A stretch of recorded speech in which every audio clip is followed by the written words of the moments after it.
I think from what I have seen today is the variety of topics that we have discussed. So a lot of topics around AI, around well-being, around being human-centric, and also about the strategic goals for Qatar. So, and around the nationalization and where are we going. It was really important to see how Qatar is investing in people and investing in human capital.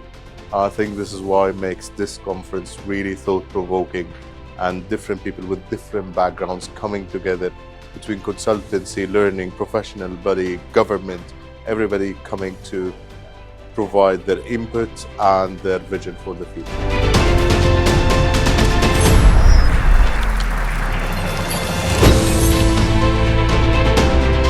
I think this is an excellent forum because right now today we've got almost 200 of the leading HR leaders from across Qatar.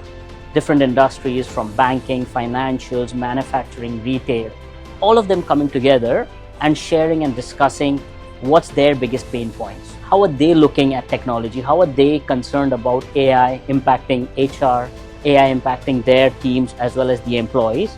And this is a forum where we are able to brainstorm and discuss how can we collectively work together to solve and give you the biggest and the best advantages of AI for your organizations. So I think this is an exciting platform and very excited to be here.